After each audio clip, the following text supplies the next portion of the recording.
il ne peut pas avoir de place pour deux personnes dans un même cœur.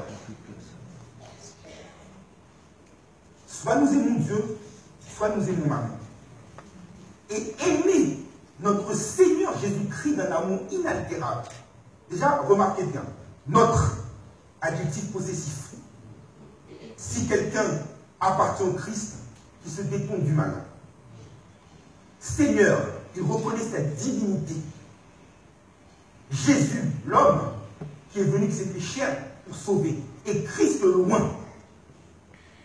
Et l'aimer, c'est l'aimer avec une radicalité.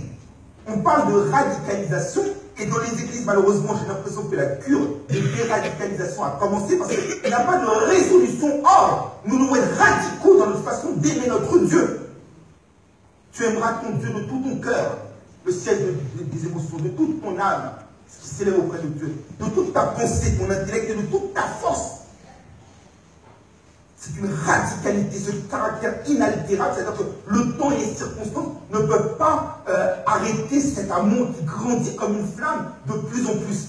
L'amour que nous avons pour le Christ ne doit pas être comme on faisait quand on était petit, avec les fleurs. Je t'aime un peu, beaucoup, passionnément, à la folie. C'est un amour qui est résolu. Et cet amour est résolu et exclusif en même temps. Prenez 1 Jean 2, versets 15 à 17. N'aimez point le monde, les choses de ce monde. Si quelqu'un aime le monde, l'amour du Père n'est point en lui. Et l'amour du monde, c'est la convoitise de la chair, la convoitise des yeux, l'orgueil de la vie. Le monde et sa convoitise passent, mais la volonté de Dieu demeure éternellement. Donc si je dis que j'aime de manière inaltérable mon Seigneur, auquel j'appartiens, alors non seulement je dois me détourner du mal d'une part, et d'autre part, mon amour pour lui doit être exclusif. Et exclusif, et il doit durer dans le temps. C'était l'écrivain du XVIIe siècle, La Bruyère, qui disait « Le temps qui renforce les amitiés affaiblit l'amour. » Et de nos jours, l'amour, la notion de l'amour, est une notion qui est disparate. L'amour dure un temps et puis s'arrête. Et malheureusement, dans notre communion avec le Christ Jésus, avec notre Dieu dans le Christ Jésus, on a aussi beaucoup de personnes pour lesquelles la flamme ardente, l'amour pour le Christ n'a duré qu'un temps, mais qui après s'est arrêté. C'est le cas de l'église d'Éphèse. Et pourtant, l'apôtre Paul, lui, qui demandait aux Éphésiens d'aimer notre Seigneur Jésus-Christ d'un amour inaltérable, lui dit clairement en Romains 8, verset 37, qu'est-ce qui va me séparer de l'amour de Dieu? Ni les anges, ni les dominations, ni les autorités, ni les puissances, ni les choses présentes, ni les choses à venir, ni aucune créature ne pourra nous séparer de l'amour de Dieu manifesté en Jésus. Autrement dit, Paul dit en résumé que rien, ce qui est capable de me séparer, de détruire cet amour, n'existe pas, n'a pas existé et n'existera jamais. C'est ça le côté inaltérable. C'est comme des monuments. On l'entretient, mais ils sont toujours là, parce que pour montrer qu'à une époque, quelqu'un l'avait construit. Et ils sont transmis de génération en génération. Paul montre que l'amour que nous devons avoir pour le Christ Jésus est transgénérationnel. Que soit que nous vivions, soit que nous mourions, nous aimons notre Seigneur, nous sommes au Seigneur, et le Seigneur est pour nous. C'est ce qu'il nous dit. Et la conséquence, quelqu'un qui prétend aimer d'un amour inaltérable, Jésus le dit lui-même en Jean 14, verset 16, celui qui m'aime, c'est celui qui garde les commandements. Et garder ses commandements, c'est aimer notre Dieu de tout notre cœur, de toute notre âme, de toute notre force, de toute notre pensée, mais c'est également aimer notre prochain comme nous-mêmes. Et en l'occurrence, aimer son prochain, c'est l'aimer sans hypocrisie, c'est l'aimer sans amertume, c'est l'aimer sans jalousie, c'est l'aimer sans malveillance. Et nous ne pouvons pas prétendre aimer notre Seigneur d'un amour inaltérable si dans le même temps, notre Seigneur, nous ne le voyons pas, parce qu'il n'est pas encore revenu. Mais comment pouvons-nous prétendre que nous aimons notre Seigneur si dans le même temps, nous n'aimons pas notre frère que nous voyons? C'est ça l'amour inaltérable. C'est ça l'amour inaltérable. Et celui qui ne demeure pas dans cet amour, celui qui ne demeure pas dans cet amour inaltérable, ou qui voit sa flamme s'éteindre, comme ce fut le cas de l'église d'Éphèse, quelles conséquences que cela a? 1 Corinthiens 16, verset 22.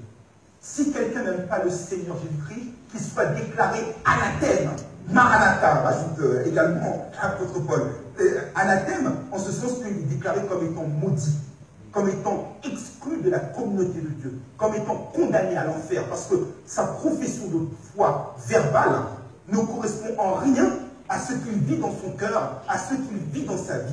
L'amour qu'il prétend des lèvres n'est pas dans ses pensées, n'est pas dans son esprit, n'est pas dans son cœur, n'est pas dans son âme.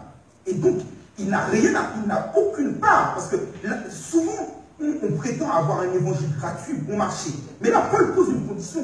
La grâce, nous pouvons la recevoir, mais il faut aimer notre Seigneur d'un amour inaltérable.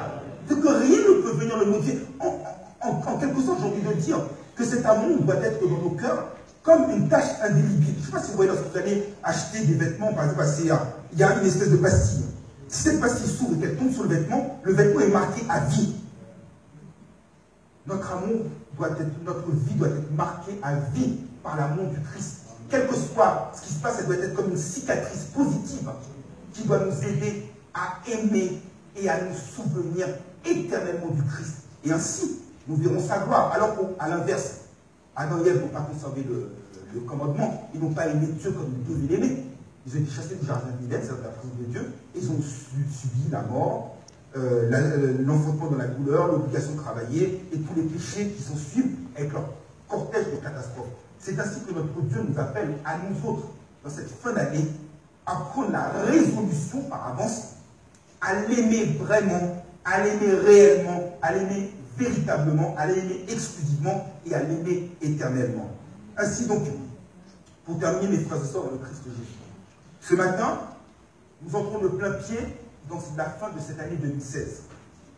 Dieu nous a gardés, Dieu nous a secourus, Dieu nous a bénis, Dieu nous a comblés. Mais ce qu'il attend en retour, c'est que nous recevions sa grâce et que nous l'aimions de tout notre cœur, de tout notre être, de toute notre âme, de toute notre force. Et que fort de cet amour, de cette connexion, de cette communion, de cette connaissance avec notre Seigneur Jésus-Christ, nous pouvons proclamer d'un amour sincère et véritable, confirmant notre alliance, que oui, le bonheur et la grâce nous accompagneront tous les jours de notre vie et que nous habiterons dans la maison de l'Éternel jusqu'à la fin de nos jours. Et le conseil que je voudrais vous donner en point d'ordre, c'est celui que l'apôtre Pierre avait adressé aux églises de Éphésiens 3, verset 18, disant « Croissez dans la grâce et la connaissance de notre Seigneur Jésus-Christ, à lui la gloire, maintenant et dans l'éternité. Amen. »